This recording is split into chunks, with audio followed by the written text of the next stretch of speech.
L'Observatoire national de la Mauritanie des droits de la femme et de la fille est créé ou bien existe depuis un peu plus de 3 ans. Il a comme mission d'assister le gouvernement mauritanien, l'Assemblée nationale et les organisations de la société civile.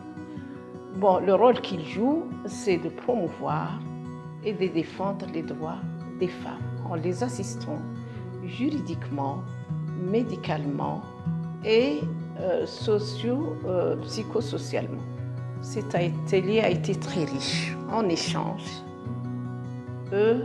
d'expériences et je pense qu'on en est sorti encore plus fort qu'on l'était quand on était arrivé tout à fait au début, avec les expériences des autres pays et celles qu'on a échangées aussi, nous aussi, qu'on a apportées aux autres. L'Observatoire national de la protection sociale et des violences basées sur le genre est un établissement public à caractère administratif, doté de la personnalité juridique et de l'autonomie fonctionnelle.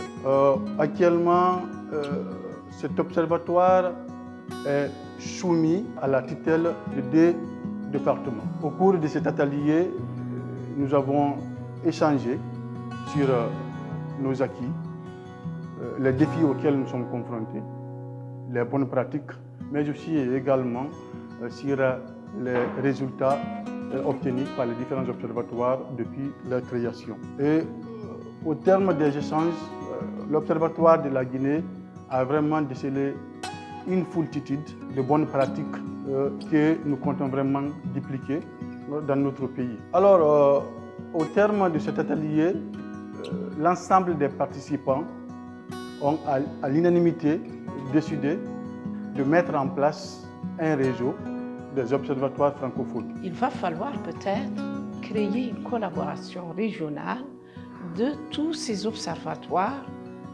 ici présents et les observatoires francophones qui vont s'ajouter à nous. C'est un réseau qui, dans un avenir proche, devra prendre la forme d'une intégration, ce qui permettra à l'ensemble des observatoires de mutualiser leurs efforts, mais aussi et surtout de partager des informations, de partager, n'est-ce pas, des indicateurs clés, d'avoir des bases de données synchronisées qui puissent permettre de dégager des données fiables et objectivement vérifiables sur l'équité, le genre et les cas de VBG dans la sous-région. Ceci pourrait nous permettre de